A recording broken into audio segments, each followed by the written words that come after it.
My name is Sam, and I'm here with an organization called Alianza, which is a UNC student organization that focuses on migrant farm worker justice. And we're out here today in front of Subway for the Coalition of Immokalee Workers and their campaign to get one more penny per pound for tomato pickers for all the tomato pickers who pick for Subway. We want farm workers in Central Florida, in Immokalee, Florida, to be able to get paid a penny more per pound, and that Subway pass those wages on to workers. We are in front of Subway, and we're just trying to create awareness, get 1 penny more per pound that farm workers pick in Immokalee, Florida.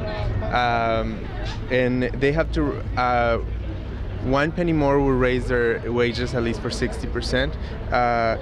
They have to pick up at least two tons of tomatoes in order to get $50 per day. So 1 penny more will definitely make a difference in their lives. We are fighting for 1 penny per pound more paid to tomato pickers.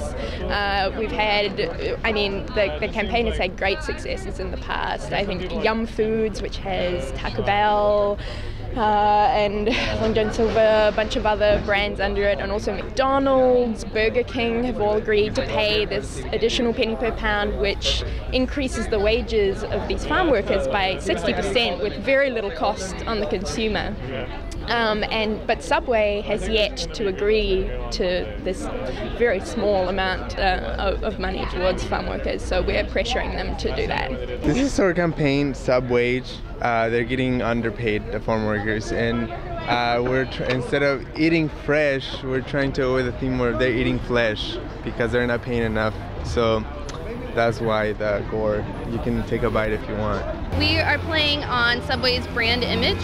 They market themselves as fresh food and they say eat fresh, but we're saying today in the spirit of Halloween that they actually eat flesh because they exploit workers. They don't pay them what they need to. They have to live in substandard housing. They make poverty wages, don't have access to health care, and many times there's actually examples of slavery in the fields. I think publicity-wise, it makes it pretty obvious. People have been talking about the sit-in. People talk about this event that we had in the Burger King last November, and of course it helps raise the level of publicity and really gets people behind our cause. Raise your hand if it was your first time going on a store delegation. So, up or down? It was cool. He seemed kind of responsive. Well, the manager was there, but he doesn't have overarching power in terms of buying power, but he seemed very responsive and friendly, and so we gave him a letter basically stating why we were there, like what we were doing outside, and he said that he would pass it on to the owner, who's coming in about an hour, so that's great. The owners come together and they have a cooperative, and the cooperative actually has the buying power.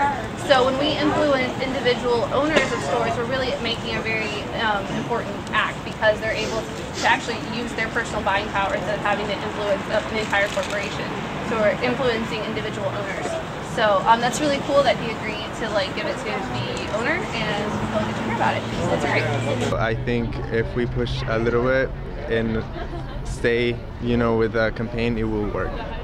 I don't have any doubts that it'll end up in success. Coalition of Immokalee Workers has already signed agreements with Burger King, McDonald's, Taco Bell, and I don't have any doubts that Subway will end up signing an agreement also to raise the wages of their tomato pickers. It was good fun.